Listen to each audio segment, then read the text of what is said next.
Hello student, analytics science point में आपका स्वागत है। आज हम पढ़ेंगे आयु गुणन के गुणधर्म, प्रॉपर्टीज ऑफ मैट्रिक्स मल्टीप्लिकेशन। पहली होती है क्रम विनिमयता। ये क्रम विनिमयता जो होती है क्या वो, अब पहले हम ये देख लेते जो क्रम विनिमयता होती है वो होती क्या है। पहले हम संख्या में देख लेते हैं, मैट्रिक्स में बाद में देख लेंगे कि लागू होगी या नहीं होगी। यदि हमारे पास क्या होती है क्रम विनिमयता, क्या होती है गुणन की संक्रिया किसके लगा रहे हो आप, गुणन के लगा रहे हो कि ए बी बराबर क्या होना चाहिए आपके पास, बी ए बराबर होना चाहिए। इसका मतलब यदि दो संख्या आप यहाँ लेते हो 2 × 5 और इसका इसका गुणन कितना आता है 10 आता है, यदि आप इसका क्रम चेंज कर दो 5 × 2 तो भी इसका मल्टीप्लाई क्या आएगा आपके पास 10 आएगा। इसके लिए मतलब प्रत्येक जो आपकी संख्या होगी, जो आप दो संख्या लोगे उसमें जब क्रम विनिमयता की जो प्रॉपर्टी लगाओगे किसके साथ लगानी है, गुणन संक्रिया के साथ, गुणन ऑपरेशन के साथ आप लगाओगे तो हमेशा किसका पालन करेगी, क्रम विनिमयता का पालन करेगी।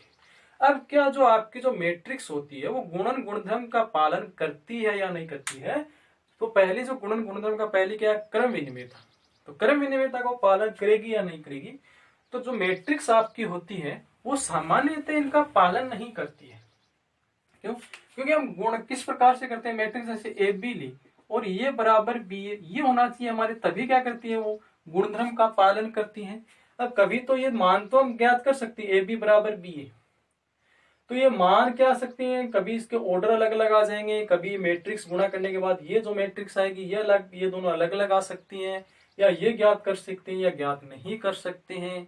ये आपकी सिचुएशन इसमें बनती है। तो इस हिसाब से इसके अलग अलग कंडीशन के हिसाब से हम इसको फुलफिल करेंगे, क्या ये क्रम विनिमयता का पालन करती है या नहीं करती। इसमें आपको लिखा है कि सामान्यतः मतलब अधिकांश परिस्थितियों में जो आपके आयु गुणन के लिए जो क्रम विनिमयता का जो गुणधर्म है उसका वो पालन नहीं करती है।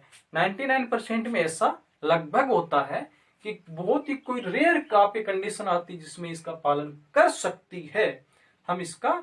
और यहां आपको बोला है, ये भी नहीं बोला है, श्योर भी नहीं बोला है कि पक्का वो क्रम विनिमयता का पालन नहीं करेगी, बोला है सामान्यतः नहीं करेगी। उसके लिए कंडीशन उस पर विचार करते हैं। जैसे हमने ए मैट्रिक्स ली A I J M into N, B matrix ली आपने B I J M into N है, तो या लिख दो हो तो ए बी तथा बी ए ज्ञात कर सकते हैं। इसने बोला है, इसने खुद बोला है कि आप ये दो मैट्रिक्स ले रहे हो, इसका क्रम m इंटू एन, इसका भी m इंटू एन है, तो आप इसको ज्ञात कर सकते हैं, लेकिन जरूरी नहीं है कि ये बराबर हो। क्या ये बराबर हो? एग्जाम्पल देख लेते हैं कि इसमें ए बी और बी ए ज्ञात क्यों कर सकते हैं। कौन सी जो मैट्रिक्स, ये जो ए बी और बी ए आपको ज्ञात कर सकते हैं कि दोनों के ऑर्डर आपको बराबर लेने हैं, तो बराबर कब ये ज्ञात कर सकते हैं, सिर्फ वर्ग मैट्रिक्स में ही होता है। जैसे आपने ए लिया, आपने जैसे 1 2 3 1 ले लिया, ये 2 × 2 ऑर्डर की मैट्रिक्स है। बी आपने ली 1 0 2 और 1, ये आपने ली 2 × 2 क्रम की। क्या यहाँ आप ए बी ज्ञात कर सकते हो? देखते हैं ए बी ज्ञात कर सकते हैं नहीं। जैसे ए बी आपको ज्ञात करनी है, ए बी ज्ञात करनी है, देखो 2 × 2 2 × 2, ये दोनों बराबर हैं।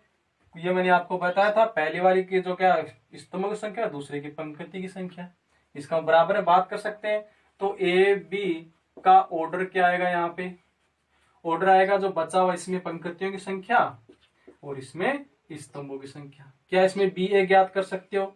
देखते हैं बी ए भी कितनी है, 2 × 2 की है, तो 2 × 2, ये भी 2 × 2, ये दोनों भी बराबर है, इसका मतलब इसको भी ज्ञात कर सकते हैं। और बी ए का ऑर्डर भी क्या आएगा आपके पास, 2 × 2 2 × 2, इसका मतलब दोनों को ही ज्ञात कर सकते हैं। तो देखते हैं क्या क्रम विनिमयता का पालन करती है या नहीं करती। ए बी ज्ञात करते हैं पहले, 1 2 3 1 1 0 2 1 मल्टीप्लाई करते हैं, तो इसकी जो पंक्ति है इसके स्तंभ से गुणा करते हैं। करें कैसे, पहले अवयव को पहले अवयव से गुणा, फिर दूसरे अवयव को दूसरे अवयव से गुणा करके जोड़ देंगे इसको, तो पहले 1 को 1 से गुणा करेंगे 1, और 2 को 2 से गुणा करोगे तो कितने हो जाएंगे, 4 हो जाएंगे। तो 4 और 1 कितने हो गए, सीधे डायरेक्ट लिख देता हूँ 5। पहले को पहले से गुणा करना है, दूसरे को दूसरे से गुणा करना है, आगे है तो तीसरे को तीसरे से। तो पहले को 1 और 2 कितने हो गए 4, 4 को और 1 जोड़ोगे तो 5 होगी। अब पहली पंक्ति को उसके दूसरे 1 को 0 से गुणा करोगे 0, 2 को 1 से गुणा करोगे 2, और 0 और 2 को जोड़ोगे तो आपके पास क्या आ गया, 2 आ गया। फिर दूसरी पंक्ति के स्तंभ से 3 को 1 से गुणा करोगे 3, 1 को 2 से गुणा करोगे 2, और 3 और 2 कितने हो गए 5 हो गए। 3 को 0 से गुणा करोगे 0, और 1 को 1 से गुणा करोगे तो 1, तो यहाँ आ गया 1। ये आ गया आपके पास 2 × 2 की ए बी मैट्रिक्स। अब हम बी ए मैट्रिक्स ज्ञात कर ले सकते हैं। तो बी ए मैट्रिक्स हम ज्ञात करते हैं तो पहले बी लिखो, बी वाली कौन सी है 1 0 2 1। फिर हमारे पास है ए 1 2 3 1, ये है हमारे पास। इसको गुणा करते हैं, इसको गुणा करोगे तो पहले इसको पंक्ति को स्तंभ से गुणा करते हैं। पहले अवयव से 1 हो गया, 0 को 3 से गुणा करोगे 0, तो पहला अवयव आ गया 1। फिर इसको इससे 1 को 2 से 2, और 0 को 0 से 0, तो 2 आ गया। 2 को 1 से गुणा किया तो 2, 1 को 3 से गुणा किया तो क्या आ गया, ये 2 हो गया, ये 3 हो गया। टोटल कितने हो गए 5। 2 को 2 से गुणा करोगे 4, 1 को 1 से गुणा करोगे तो क्या आ गया 1 आ गए। तो यहाँ से 4 और यहाँ 1, तो कितने हो गए 5। ये भी 2 × 2 क्रम की। अब देखो ए बी भी 2 × 2 क्रम की ऑर्डर की आ रही है, ये भी 2 × 2 ऑर्डर की आ रही है, लेकिन इसमें अवयव अलग है, इसमें अवयव क्या है, अलग है। इसका मतलब यहाँ से A B not equal to B A, इसका मतलब ये कि यहाँ पे क्रम विनिमयता का पालन नहीं हो रहा है। अब इसकी सेकंड कंडीशन हम देख लेते हैं कि सेकंड कंडीशन क्या लेते हैं। यदि ए आई जे आपने m × n लिया, बी आई जे क्या लिया आपने n × p लिया हो, तो ए बी ज्ञात कर सकते हैं, परंतु बी ए ज्ञात नहीं कर सकते। इसने बोला नहीं कर सकते, तो यदि ए बी ज्ञात कर सकते हो, बी ए ज्ञात कर ही नहीं सकते हो, तो यह क्रम विनिमय तक तो यहाँ सवाल ही नहीं उठता है। तो हम देख लेते हैं क्यों नहीं ज्ञात कर सकते। अब ए बी में देख लेते हैं, ए बी में इसका ऑर्डर क्या है m × n, इसका है n × p। इसका मतलब इसमें स्तंभों की संख्या, इसमें पंक्तियों की संख्या सेम है। इसका मतलब इसका तो हम ज्ञात कर सकते हैं, तो आप ज्ञात कर लेंगे। क्या बी ए ज्ञात कर सकते हैं, तो देखते हैं बी ए ज्ञात कर सकते हैं क्या। पहले बी मतलब n × p, ये क्या है m × n। ये देखो इसमें स्तंभों की संख्या, इसमें पंक्तियों की संख्या ही अलग अलग है, इसका मतलब इसको आप ज्ञात कर ही नहीं सकते। इसलिए यहां से तो ज्ञात कर ही नहीं सकते हो, तो क्रम विनिमयता हो ही नहीं सकती। क्या है, हो ही नहीं सकती है। यदि हम ज्ञात ही नहीं कर सकते तो भैया ए बी यहाँ से नॉट इक्वल टू बी ए, क्योंकि हम इसको तो ज्ञात ही नहीं कर सकते। तो ज्ञात नहीं कर सकते तो कैसे इसका कंपैरिजन करेंगे, ये बराबर होंगे या नहीं होंगे। ये जो आपने ऑर्डर लिया है इसको दूसरी तरीके से भी ले सकते हो। जैसे ए आई जब पहली मैट्रिक्स आपने यहाँ m × n लिया, आपने इसको क्या ले सकते हो एम पी। जो बी आपने लिया है ए आई जे, इसको आप क्या ले सकते हो p × n। यहाँ भी आप ए बी ज्ञात कर सकते हो कि ए बी जब लिखोगे तो इसके दोनों ये बराबर हैं। बी ए लिखोगे तो बी ए में क्या हो जाएगा p × n, और ये हो जाएगा एम पी। ये दोनों यहाँ के आपके बराबर है ही नहीं, इसका मतलब बी ए यहाँ से आप ज्ञात कर ही नहीं सकते हो। तो इसको इस प्रकार या इस प्रकार से लिख सकते हो। तो सेकंड कंडीशन आपकी ये। अब इसकी कंडीशन थर्ड देखते हैं कि यदि ए जो मैट्रिक्स है ए I J m into N, और b जो आपने ली इसको बी आई जे, ये n इंटू एम हो तो ए बी तथा बी ए ज्ञात कर सकते हैं, ज्ञात कर सकते हैं, परंतु ज्ञात कर सकते हैं, यदि हम ज्ञात कर सकते हैं वो आगे बाद में लिख लेंगे, ज्ञात कर सकते हैं तो ये क्रम विनिमय क्यों नहीं होगा, ये हम यहां देख लेते हैं। ए बी ज्ञात कर सकते हैं क्या, देखो ए बी इसका ऑर्डर क्या है m इंटू एन, इसका है n इंटू एम, ये देखो बराबर है दोनों, तो ए बी का यहां से ऑर्डर क्या आ जाएगा, ए बी का ऑर्डर क्या लिखेंगे, ये दोनों बराबर है तो इसमें बचे क्या, पहले वाले पंक्तियों की संख्या, दूसरे में स्तंभ की संख्या, तो m इंटू एम। बी ए ज्ञात कर सकते हैं क्या, तो बी ए पहले n इंटू एम, ये है m इंटू एन, ये दोनों भी यहां बराबर है, इसमें ये स्तंभों की संख्या, ये पंक्तियों की संख्या, तो यहां से आपके पास बी ए का ऑर्डर क्या बनेगा, n और n, ये n इंटू एन। अब भैया आपने ए बी और बी ए तो ज्ञात कर लिया, लेकिन जो ए बी और बी ए ज्ञात करोगे जो मैट्रिक्स आएगी उन दोनों के ऑर्डर ही बराबर नहीं है, तो यदि ऑर्डर ही बराबर नहीं है, मान लो एक तो आपके आसपास आ रही है 2 इंटू 2 ऑर्डर की मैट्रिक्स, एक आ रही है 3 इंटू 3 ऑर्डर की मैट्रिक्स, अब ये दोनों ऑर्डर ही बराबर नहीं है, इसका इसके अंदर अवयव कम है, इसके अंदर ज्यादा है, इसका मतलब ये मैट्रिक्स तो कभी बराबर होंगी नहीं। तो यहाँ से एग्जाम्पल लेने की, तो इसका मतलब ये जो आपके एग्जाम्पल लेने की जरूरत नहीं, क्योंकि यहाँ से आपको साफ साफ दिख रहा है, इसका मतलब आपका A B not equal to B A, तो यहां से क्या हो जाएगा, कर सकते हैं, ये क्या कर सकते हैं, परंतु इनके क्रम बराबर नहीं है, इसलिए A B not equal to B ही हमें प्राप्त होगा, और यदि ये प्राप्त होगा तो ये क्रम विनिमयता का पालन नहीं करती है। लेकिन इसने ये बोला है कि जो हमें सामान्यतः ये क्या करती है, क्रम विनिमयता का पालन नहीं करती हैं, तो हम उपयुक्त स्थितियों से, आप जो 3 स्थिति आपने पढ़ी है, 3 कंडीशन पढ़ी है, इससे हम ये नहीं कह सकते कि हमेशा ये क्रम विनिमयता का पालन नहीं करेंगे। तो उपयुक्त स्थितियों से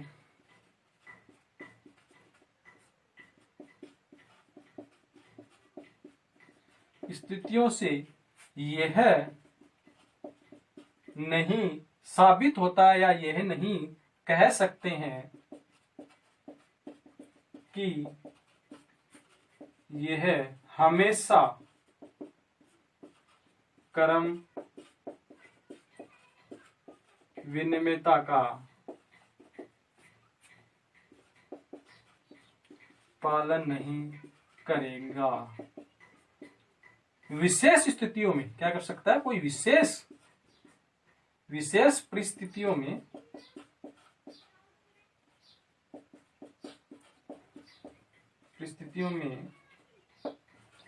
यह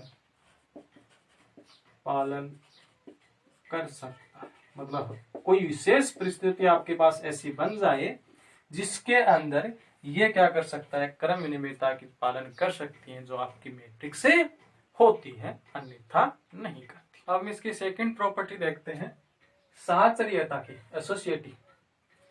क्या जो आपकी आयु है गुणन गुणधर्म के लिए साहचर्यता नियम का पालन करती है या नहीं, तो पहले साहचर्यता होता क्या है गुणन के लिए। जैसे गुणन के लिए 3 संख्याओं की जरूरत होती है साहचर्यता के लिए, जैसे हमारे पास ए बी इंटू सी, तो इसका मतलब ए बी इंटू सी, ये होता है साहचर्यता का नियम, कि पहले 2 संख्या उसके ब्रैकेट, फिर इसको तीसरी संख्या से, फिर लास्ट 2 संख्या से। तो देखते हैं क्या ये साहचर्यता गुणधर्म का पालन करती है संख्या। जैसे आपने ली 2 इंटू 5 और यहां ले लिया आपने 3, ए का मान 2 लिया आपने, बी का मान 5 और सी का मान 3। तो यहां से गुणा करो, ये गुणा करोगे तो पहले ब्रैकेट को हल करते हैं, तो 5 को 2 से तो 10, 10 को 3 से गुणा करोगे तो कितना आ जाएगा आपके पास 30, 30। 5 को 3 से पहले ये कोष्टक दो संख्या होंगे, तो 5 को 3 से 15 और 15 को 2 से, तो ये 30। इसका मतलब कोई भी आप संख्या लोगे उसके लिए साहचर्यता नियम का पालन करेंगे। तो क्या आयु में या मैट्रिक्स में भी आपको गुणधर्म है साहचर्यता एसोसिएटिव, उसका पालन करेंगे या नहीं करेंगे आपकी मैट्रिक्स। इसके यदि आयु आपने जो लिए हैं एबीसी, यदि वह गुणन आवश्यक गुणन मतलब ए बी और बी सी के लिए यदि अनुकूल है, मतलब आप ए बी और बी सी जो भी आप संख्या दो मैट्रिक्स का गुणा करते हो, यदि ये गुणा हो सकती हैं, जो आपको मैंने बताया था, पहले की स्तंभ की संख्या और दूसरे की पंक्तियों की संख्या यदि बराबर है, तो ये आपका साहचर्यता नियम का पालन करती है।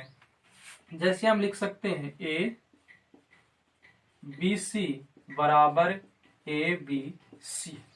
इसका मतलब यदि ये बी सी और ये ए बी, यदि आप ऐसा कोई लो मैट्रिक्स जिसके अंदर यदि इन दोनों का आप गुणा कर सकते हो, क्योंकि यहाँ बी सी मतलब इसके पंक्तियों की संख्या स्तंभ की संख्या बराबर हो, इसमें यहाँ इसके पंक्तियों की संख्या इसमें स्तंभ की संख्या इसमें पंक्तियों की संख्या यदि बराबर है, तो आपके क्या कर सकते हैं, ये साहचर्यता नियम का पालन करेंगे। तो हम एग्जाम्पल लेते हैं, हम आपका एग्जाम्पल देखते हैं। एग्जाम्पल मैंने लिया ए मैट्रिक्स, बी मैट्रिक्स और सी मैट्रिक्स। तो ये इस एग्जाम्पल में या साथ इसमें बोला है कि आप जो एबीसी मैट्रिक्स ले रहे हो, यदि उसमें आवश्यक गुणन के लिए यदि ए बी पहले और बी सी यदि गुणन करने के लिए यदि फुलफिल अनुकूलनीय है वो कि उसका गुणा आप कर सकते हो, तो ही ये साहचर्यता नियम का पालन करती है। फिर तो देखते हैं, पहले ये वाले कंडीशन ले लेते हैं ए बी सी। तो यहां देखते हैं गुणा होता है कि नहीं होता। ए मैट्रिक्स क्या 1 0 0 1 1 1, ये आपकी मैट्रिक्स। बी मैट्रिक्स है आपकी 1 0 0 0 1 0 0 0 0, सिंपल सी मैट्रिक्स लिया आपकी। इसको गुणा करना आपको सी मैट्रिक्स से 1 1 0 0 1 1। अब देखते हैं क्या ये दोनों मैट्रिक्स गुणा हो सकती है। देखो यहां से देखो, इसमें स्तंभों की संख्या इसमें पंक्तियों की संख्या सेम है, इसका मतलब ये दोनों मैट्रिक्स आपकी क्या हो सकती है, गुणा हो सकती है। तो गुणा कर लेते हैं, पहले वाली यहाँ 1 0 0 1 1 1, इसको गुणा कर देते हैं। इसको आप गुणा करोगे तो आपको देखो पहले इस पंक्ति को इसके स्तंभ से गुणा करते हैं। हर प्रत्येक अवयव को प्रत्येक अवयव से, जैसे 1 को 1 से गुणा किया पहला, दूसरे अवयव के दूसरे अवयव से, तीसरे को तीसरे से करते हैं। तो 1 को 1 से गुणा किया 1, 0 को गुणा किया 0, 0 को 1 से गुणा करेंगे 0। तो यहां से आपके पास क्या बचा, सिर्फ 1, क्योंकि गुणा करने के बाद में इसको जोड़ते हैं। फिर पहली पंक्ति को दूसरे स्तंभ से, 1 को 1 से 1, ये दोनों 0 के 0 को इससे गुणा करो 0, ये इसको 0, तो यहाँ भी क्या आ गया 1 आ गया आपके पास, तो दोनों हो गए। फिर दूसरी पंक्ति को दोनों स्तंभ से, तो इससे गुणा करो, ये 0 और ये भी 0, क्योंकि ये 0 हो गया, ये यहाँ से 0 हो गया, ये 0, इसका मतलब ये आपका अवयव 0 आ गया। फिर इसको दूसरे स्तंभ से, ये 0 और ये भी 0, दोनों स्तंभ से हो गए। अब तीसरी पंक्ति को, तो ये तीनों 0 है, तो इसका मतलब ये भी 0 और ये भी आपका क्या आ गया 0 आ गया। तो गुणा करने के बाद में ये कितने की आपके ऑर्डर की मैट्रिक्स है, 2 into 3, और ये कितने की है, 3 into 2 की है, क्योंकि गुणा करने के बाद 3 into 2 की ऑर्डर की बची, क्योंकि देखो 3 into 2 ऑर्डर की बचेगी यहाँ से। इसका मतलब इसकी भी स्तंभों की संख्या इसमें पंक्तियों की संख्या बराबर, इसका मतलब इसको भी आप गुणा कर सकते हो, तो गुणा कर लो। तो इसमें क्या करेंगे, इसको इससे गुणा कर देंगे पंक्ति को, तो पहले अवयव को पहले अवयव से 1, ये दोनों यहाँ से 0, तो यहाँ से 1, इसको करेंगे, ये तो 1 हो जाएगा, ये 0 तो ये भी 1। इसको कर देते हैं हम, देखो इसमें 1 को 1 से 1, ये दोनों यहाँ से क्या हो गए, दोनों 0 से 0 हो गए, तो यहाँ भी 1, इसको गुणा करें, ये 1 और ये बाकी का 0। तो ये आपके पास क्या आई है, 2 into 2 ऑर्डर की मैट्रिक्स प्राप्त हुई है पहले। फिर दूसरी कंडीशन यहां से ज्ञात कर लेते हैं, ए बी और सी। ये LHS दे देते हैं कि LHS हमने यहाँ ज्ञात किया है और RHS से यहाँ ज्ञात कर लेते हैं। क्या इसके लिए कंडीशन साथ चाहिए था। तो ए है आपके पास मैट्रिक्स है,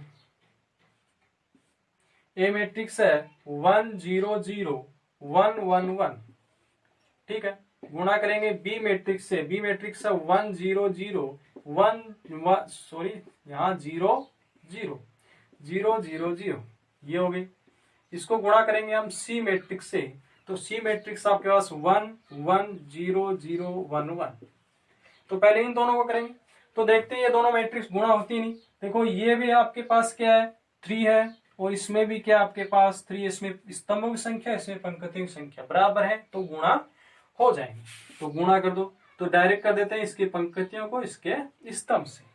तो एक एक अवयव को पहले अवयव को पहले से, दूसरे को दूसरे से, तीसरे को तीसरे से। 1 को 1 से गुणा करोगे तो 1, इसको ये 0 और यहां से 0, तो यहां से तो आपके पास क्या आ गया 1। फिर इसको से दूसरे स्तंभ से, तो ये भी 0, ये दोनों ये 0 और ये 0, तो ये भी 0 आ गया। अब इसको तीसरे स्तंभ से, यहाँ तीनों 0 है तो इससे गुणा होंगे तो ये 0 आ गया। अब इसको इसके प्रत्येक स्तंभ से, तो पहले 1 को 1 से, ये दोनों 0 है तो यहां से ये 0 हो गया तो 1 आ गया। ये 1 को 0 से गुणा करोगे 0, 1 को 1 से गुणा करोगे 1, 1 को 0 से, तो यहाँ भी 1 आ गया। ये तीनों 0 है तो यहाँ भी क्या आ गया आपके पास है 0 आ गई। ये हो गए सारे गुण। तो यहां से ये क्या बची आपके पास है 2 into 3 की सी मैट्रिक्स ऐसी बच गई। ये 3 into 2 ऑर्डर की है आपके पास, क्योंकि यहाँ देखो 3 into 3 पंक्ति 2 स्तंभ, तो यहाँ ये गुणा होंगे क्या, ये देखो इसमें स्तंभों की संख्या इसमें पंक्तियों की संख्या सेम है, तो गुणा हो जाएंगे भैया। तो गुणा कर देते हैं, क्यों। चलो इसमें स्तंभों की संख्या, सॉरी पंक्ति की संख्या, इसमें स्तंभ की संख्या, गुणा करो। 1 को 1 से गुणा करोगे 1, ये 0 और ये 0, तो 1 आ गया। 1 को 1 से गुणा करोगे 1, ये दोनों यहाँ से 0, तो ये भी 1 आ गया, गुणा हो गया। ये 1, ये 1 को 1 से 1, ये 0 हो गया और यहाँ से 0, तो ये 1 आ गया।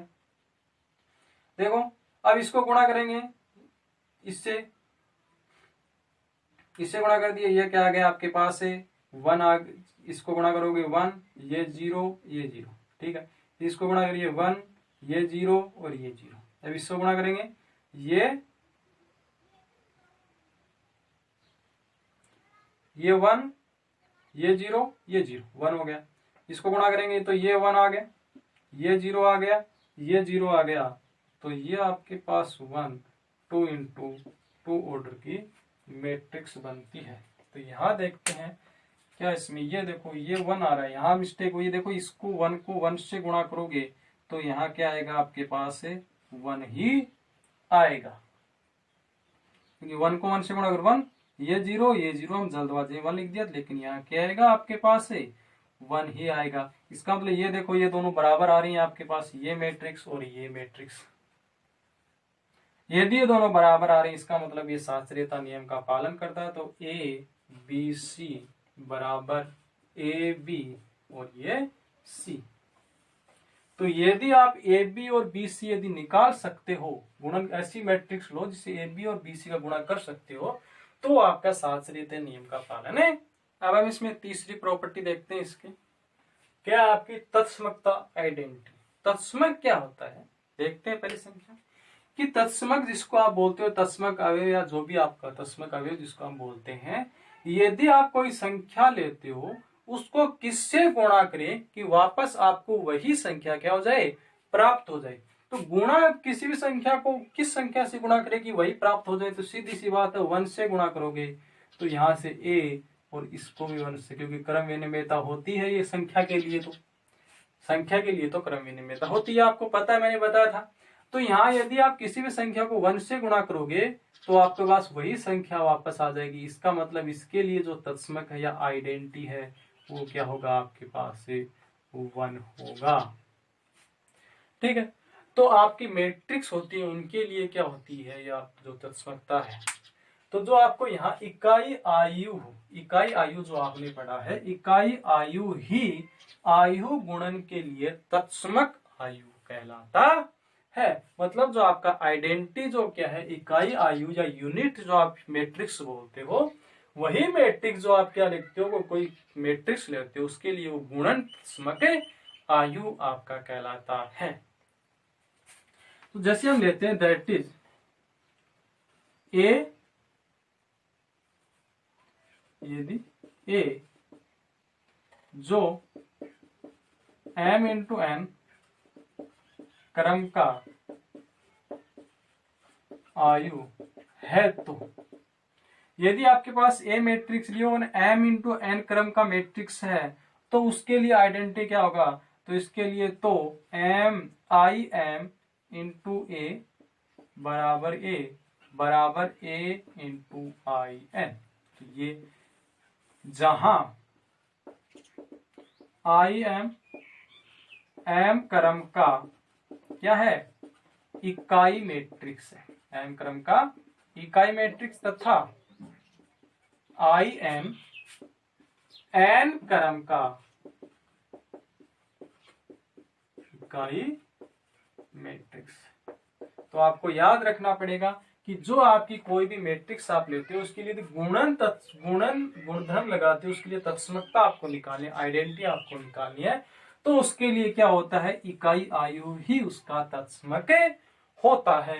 तो यदि आप लेते एम इंटू एन क्रम का, तो ये हो गया आपका उसका फॉर्मूला की आई एम ए बराबर ए, ये क्या हो गया, आइडेंटिटी मैट्रिक्स हो गई, आपकी यूनिट मैट्रिक्स हो गई ए आई एम। तो ये एम क्रम की इकाई मैट्रिक्स है, ये एन क्रम की इकाई मैट्रिक्स। अब इसमें एक बात और इंपॉर्टेंट बात है कि यदि नोट्स में लिख लेते हैं कि यदि आपके पास कोई मैट्रिक्स वर्ग मैट्रिक्स होती है, वर्ग मैट्रिक्स, तो उसके लिए आइडेंटिटी क्या होती है या तत्समकता क्या होती है कि वर्ग मैट्रिक्स के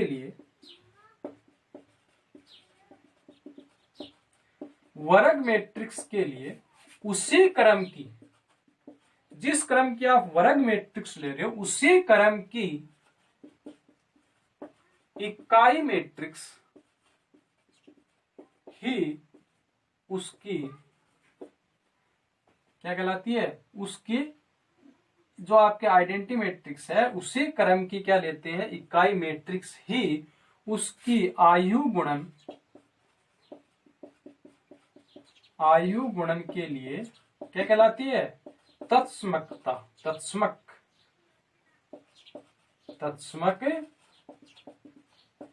मैट्रिक्स होती है। यदि आप कोई वर्ग मैट्रिक्स लेते हो तो उसी क्रम की आपकी जो इकाई मैट्रिक्स होगी वो उसके लिए क्या होगी, तत्समक मैट्रिक्स ही होगी। और संख्या जो ऑपरेशन कौन सा लगा रहे हैं, गुणन का लगा रहे हैं। जैसे एग्जांपल, जैसे 1 2 3 2 या ले लेते हैं 4, 2 इंटू 2 क्रम के लिए, तो इसको हम कह सकते हैं, जैसे दैट इज लिख सकते हो ए आई बराबर आई ए, और ये आई क्या आपकी आइडेंटिटी मैट्रिक्स है। तो उसी क्रम की हम आइडेंटिटी मैट्रिक्स लेते हैं जिस क्रम की आप मैट्रिक्स ले रहे हो। तो एग्जांपल जैसे 2 इंटू 2 क्रम की ली, तो इसके लिए आपके आइडेंटिटी मैट्रिक्स भी क्या होगी, 2 इंटू 2 क्रम की 1 0 0 1, वो कंडीशन लगा के देख लेते हैं, और 1 2 3 4 ए matrix identity matrix A matrix. तो गुणा कर लो, ये भी 2 इंटू 2 की है, ये 2 इंटू 2 इंटू 2, तो क्या आपके पास यही मैट्रिक्स वापस मिलती है या नहीं, तो ये आपके पास क्या हो जाएगी, इसके लिए तत्समक मैट्रिक्स हो जाएगी वर्ग मैट्रिक्स के लिए। तो देखो गुणा करना है तो इसको एक पंक्ति और इसके स्तंभ को, तो 1 को 1 से गुणा करोगे 1, 2 को 0 से गुणा करोगे 2, जोड़ोगे तो आपके पास क्या आ जाएगा 1। फिर इसको इससे 1 को 0 और 2 को 1 से गुणा करोगे तो कितने आ जाएंगे आपके पास 2, तो ये 0 आया, यहाँ से 2 आया, तो जोड़ोगे तो क्या आ जाएगा 2। 3 को 1 से गुणा करोगे तो 3, 4 को 0 से गुणा करोगे तो 0, तो ये 3 आ गया, इसको 0 से गुणा करोगे तो क्या 0, 4 को 1 से तो 4, तो ये आपके पास क्या आ गई, वापस वही मैट्रिक्स आ गई। तो ये इसके लिए क्या होती है, आइडेंटिटी मैट्रिक्स। अब हम इसकी चौथी प्रॉपर्टी पढ़ते हैं। चौथी प्रॉपर्टी क्या है, बंटनता। बंटनता के यदि आप इसमें भी 3 मैट्रिक्स होती है, उसके अंदर बंटनता का हम नियम लगाते हैं। यदि आप जो 3 मैट्रिक्स ले रहे हो ए बी सी, इसमें यदि वो जो मैट्रिक्स लिए वो यदि योग के लिए, योग कब करेंगे 2 मैट्रिक्स का या 3 मैट्रिक्स का, जब उसके सभी के ऑर्डर बराबर हो। गुणन का जो मैंने आपको बताया, जिन 2 मैट्रिक्स का गुणा करते हो पहले के स्तंभ और दूसरे की पंक्ति बराबर होनी चाहिए। तो यदि योग और गुणन के लिए यदि वो अनुकूलनीय है कि उसका हम योग और गुणन कर सकते हैं, तो जो आपकी क्या होती है, गुणन के लिए, आयु गुणन के लिए बंटन नियम का पालन करती है। अब बंटन नियम क्या होते हैं, बंटन नियम आपके 2 प्रकार के होते हैं। पहला ए बी सी, तो इसको अंदर गुणा करेंगे तो ये क्या हो जाएगा ए सी प्लस बी सी। तो यहां से आप योग करोगे फिर इसको गुणा करोगे, ये जो मान आएगा, इन दोनों का गुणा करोगे, इनका गुणा करोगे, फिर जो योग करोगे ये दोनों मान आएंगे। इसका मतलब ये और ये बराबर होने चाहिए तभी। दूसरा आपका बंटनता का नियम होता है ए बी प्लस सी, ठीक है। तो यहां से क्या हो जाएगा आपके पास ए बी और ये हो जाएगा ए सी। ये आपके दो बंटनता के नियम, क्या ये दोनों पालन करते हैं या नहीं करते हैं, हम एग्जाम्पल द्वारा इसको समझ लेते हैं। अब हम जो बंटनता के दो नियम पढ़े थे उस पे एक नियम को हम सिद्ध कर देते हैं एग्जाम्पल द्वारा, दूसरा भी वैसे ही हो जाएगा। तो दो नियम ये थे, पहले एक नियम ये था, एक नियम आपके पास है ये था। आपका एग्जाम्पल है ए बी सी, तीन आपको मैट्रिक्स दे रखी हो तो आपको उसमें से एक नियम दे दिया ये कि ए बी प्लस सी बराबर ए बी प्लस ए सी। तो इस एग्जाम्पल द्वारा ये सिद्ध कर दोगे, इसका मतलब जो आपकी जो मैट्रिक्स होती है वो बंटनता के नियम का पालन करती है गुणन प्रॉपर्टी के लिए। तो इसमें क्या योग भी है और गुणा भी है। तो पहला ये पक्ष ले लेते हैं, LHS ले लेते हैं। LHS क्या आपके पास ए बी प्लस सी। तो ए मैट्रिक्स 2 3 1 2, बी मैट्रिक्स है 1 -2 2 -3 2 और 4, प्लस है बीच में 2 3 6 -1 4 1। तो पहले कोष्टक हल करते हैं, तो गुणा तो इसमें क्या है प्लस, प्लस का मतलब दोनों का ऑर्डर सेम होना चाहिए। तो इसका ऑर्डर कितना है 2 × 3 का है और इसका भी कितना है 2 × 3 का है, क्योंकि दो पंक्ति और तीन स्तंभ है। इसका मतलब ये जोड़े इसका कर सकते हैं, दोनों का ऑर्डर समान है तो कर दो। तो ये तो आपके पास 2 3 1 2 ये तो आ गया। तो इसका क्या करते हैं प्लस, तो संगत अवयव जोड़ते हैं इसमें, मतलब पहले ये इसके अंदर ये संगत है, ये इसके पोजीशन इसकी सेम है।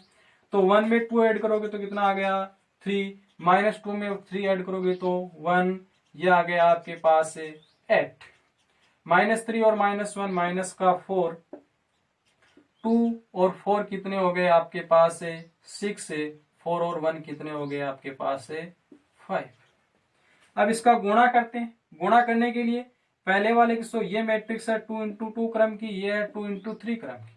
गुणा किसका करते हैं, पहले स्तंभ की और दूसरी पंक्ति बराबर होनी चाहिए, बराबर है आपके पास, गुणा हो सकता है।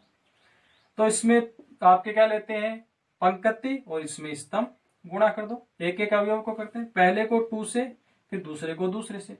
2 को 3 से डायरेक्ट लिख रहा हूं मैं, 2 को 3 से गुणा करोगे तो कितना आ गया 6 से, और इसको करोगे तो -12 ऐड करोगे तो यहां से -6, 3 दूनी 6 और 4 3 12, ठीक। अब इसको इससे दूसरे स्तंभ से, तो 2 को 1 से गुणा करोगे तो 1, और इसको कितना हो गया 6 3 18, और ये 2 को 1 से गुणा करोगे तो 2 आ गया, ये 18 और 2 18 और 2 कितने हो गए आपके पास 20। फिर इसको इससे तीसरे स्तंभ से 2 को 8 से गुणा करोगे 16, और ये कितना हो गया आपके पास 15, 5 3 15, तो 16 और 15 31, 8 दूनी 16 प्लस 5 3 15 हो गया।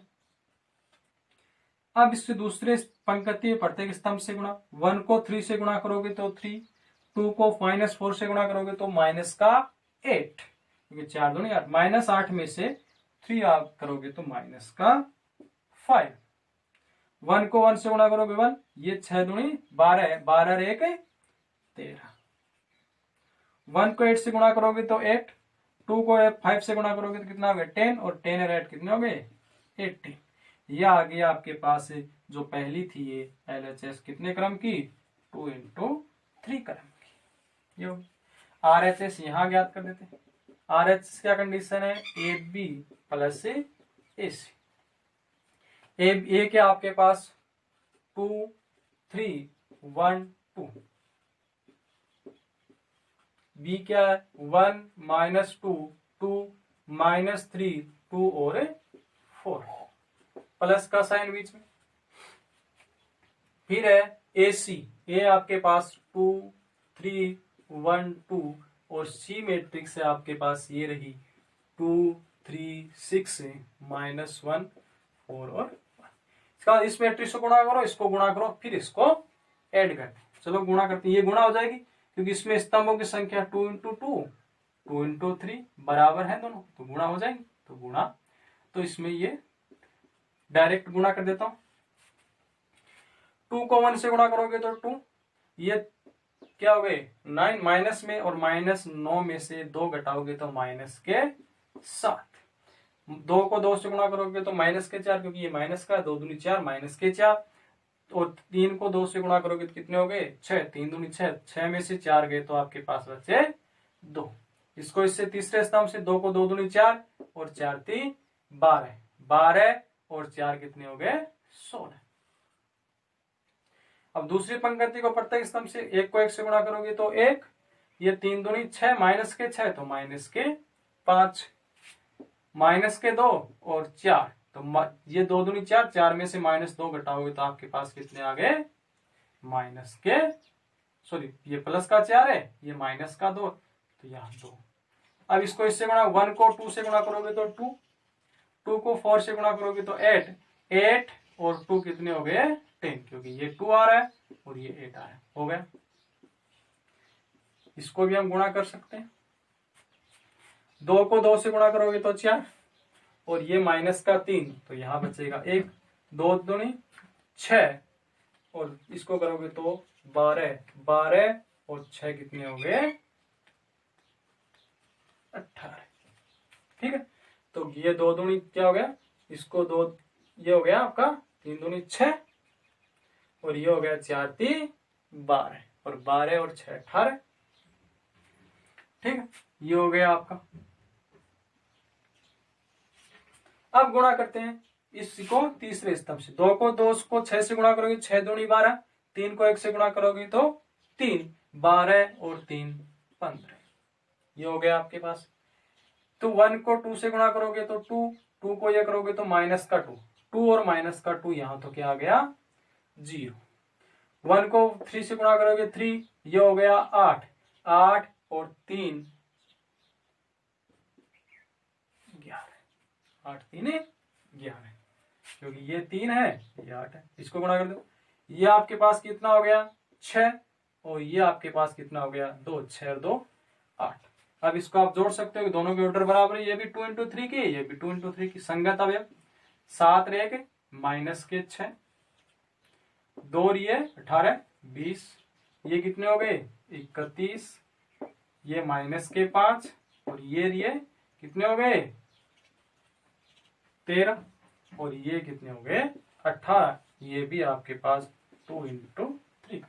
ये देखो ये मैट्रिक्स और ये मैट्रिक्स दोनों ही सेम है, ये और ये, इसका मतलब ये बंटनता नियम क्या होता है आपका प्रूफ होता है ए बी प्लस सी बराबर ए बी प्लस ए सी। तो ये जो आपको दिया ये प्रूफ हो गया। इसी प्रकार आप इसको भी क्या कर सकते हो प्रूफ कर सकते हो। तो इसके साथ तो आपके जो बंटन तो गुणधर्म थे गुणनफल के लिए वो आपके कंप्लीट हुए। उस पर आपको एक एग्जाम्पल भी करवाया था, वो जो लास्ट में एग्जाम्पल करवाया था बंटनता नियम का वो बुक से था। एक एग्जाम्पल हम और देख लेते हैं। हमारे पास ये देखा a माइनस 2i बराबर एक मैट्रिक्स है और आपको ज्ञात करना है a इंटू ए का ट्रांसपोज, और i जो आपको दे कि वो एक आइडेंटिटी मैट्रिक्स है, क्रम का मैट्रिक्स है। i से क्या होता है आइडेंटिटी मैट्रिक्स हो गया और वो 3 इंटू 3 क्रम का है। तो यहां से अब ये ज्ञात करने के लिए पहले आपको a चाहिए, a से हम a का ट्रांसपोज तो ज्ञात कर सकते हैं, उसके लिए आपको ये कंडीशन दे रखी है। तो यहां से a सीधा कर लेता हूं, a बराबर क्या हो जाएगा जो इस तरफ था उसको दूसरी तरफ ट्रांसफर कर देंगे, तो -1 -2 3 2 1 -1 -3 1 और 0। ये जो प्लस का ये दूसरी तरफ जाएगा तो प्लस का 2 और i है वो एक आपकी आइडेंटिटी मैट्रिक्स है, वहां सीधी मैं मैट्रिक्स लिख देता हूं, वो 3 इंटू 3 क्रम की 1 0 0 0 1 0 0 0 1, ये हो गया आपके पास आइडेंटिटी मैट्रिक्स। तो -1 -2 3 2 1 -1 -3 1 और 0।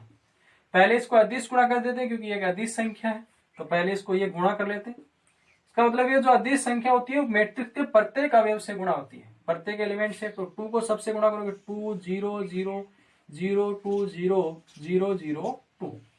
अब क्या कर देंगे, इसको हम जोड़ देंगे, जोड़ेंगे, देखो दोनों के ऑर्डर सेम है, 3 इंटू 3, 3 इंटू 3 जुड़ जाएंगे। संगत अब 1 को 2 में जोड़ोगे -1, तो यहाँ तो 1 बच गया, -2 और 0 -2, 3 और 0 3, 2 और 0 2, और ये 1 और ये 2 आपका 3 हो गया, -1 और 0 -1, -3 और 0 -3, 1 और 0 1, 0 और 2 2, ये हो गया।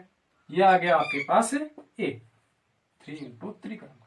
अब आपको ए इंटू ए का ट्रांसपोज, इसका मतलब यहां से आप क्या निकाल सकते हो, ए का ट्रांसपोज निकाल सकते हैं। ट्रांसपोज कैसे निकालेंगे, जो इसमें पंक्ति है उसको स्तंभ बना देंगे, स्तंभ को पंक्ति, तो पंक्ति को स्तंभ बना दे, तो पहली पंक्ति ये -1 -2 और 3 स्तंभ बन गया। दूसरी पंक्ति 2 3 -1, तीसरी -3 1 और 2, ये भी 3 इंटू 3 क्रम की। अब हमें ज्ञात करना है ए इंटू ए का ट्रांसपोज, तो ए इंटू ए का ट्रांसपोज ज्ञात कर लेते हैं। ए क्या आपके पास 1 -2 3 2 3 -1 -3 1 और 2, और ए का ट्रांसपोज आपके पास 1 2 -3 -2 3 और 1 3 -1 और 2, दोनों ही क्या है, ये भी 3 इंटू 3 की है, तो गुणा कर सकते हैं। देखो इसमें स्तंभ और इसमें पंक्ति क्या आपके पास है, बराबर है, गुणा हो सकता है, गुणा कर दो ये। तो इसमें पंक्ति और इसमें स्तंभ, डायरेक्ट मैं लिख देता हूं गुणा करके और जोड़ के, क्योंकि एक पहले हो गए पहले से, दूसरे को दूसरे से, तीसरे को तीसरे से, गुणा करेंगे फिर सबको जोड़ देंगे। तो जोड़ देते हैं, 1 को 1 से गुणा करोगे तो 1 आ गया, -2 को -2 से गुणा करोगे तो प्लस का 4, तो 1 और 4 कितने हो गए 5, 3 को 3 से गुणा करोगे तो 9 कितने आ गए 9, और 9 और 5 कितने हो गए आपके पास 14, पहला आगे। फिर इस पहली पंक्ति को उसके दूसरे स्तंभ से 1 को 2 से गुणा करोगे तो 2 आ गया, -2 और ये 3 हो गया, तो माइनस का 6, और माइनस के 6 में से यहाँ जो 2 है उसको घटा देते हैं, -4, और ये -3, -4 और -3 मतलब -7। इसको इससे गुणा कर देते हैं तीसरे, तो 1 को गुणा करोगे तो ये -3, 2 को 1 से गुणा करोगे ये भी -2, तो -3 और -2 -5 जुड़ के, और 3 को क्या करोगे 3 दूनी 6, 6 में से -5 गए, तो यहां से बचा आपके पास 1, पहली होगी। अब दूसरी पंक्ति को स्तंभ से गुणा कर देते हैं प्रत्येक से, 2 को 1 से गुणा करोगे तो 2, 3 दूनी 6, ये -6, -6 में से 2 गए तो -4, और -4 और -3, क्योंकि इसको गुणा करोगे -3, -4 और -3 मतलब -7 हो गया।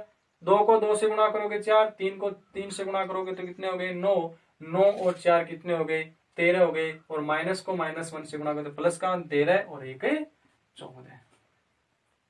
अब इसको तीसरे स्तंभ से 2 से 3 दूनी 6, -6, और ये क्या आ गया 3, -6 में से 3 गए, तो आपके पास बचे -3, और माइनस का 2 होगा, क्योंकि 1 ये -2 होगा, क्योंकि इसको गुणा करेंगे तो यहां से कितना आया -6, यह आ गया आपके पास +3, और यह आ गया आपके पास -2, यहां से -3 और ये -2 मतलब -5। अब हो गया। अब लास्ट पंक्ति को कर देते हैं, -3 और 1 को गुणा करेंगे -3, और ये यहां से -2 -3 -2 -5, और ये 3 दूनी 6, तो यहां से बचा आपके पास ये -6, ये 3, 6 में से 3 गए -3 बचे, और ये -2 -3 और -2 -5। इसको ये माइनस का गुणा करोगे तो 9 आ जाएंगे प्लस के, और ये प्लस का 1 है तो 9 और 1 10, और ये प्लस के 4 10 और 4 14। तो ये आपके पास क्या आ गई, ए इंटू ए का ट्रांसपोज।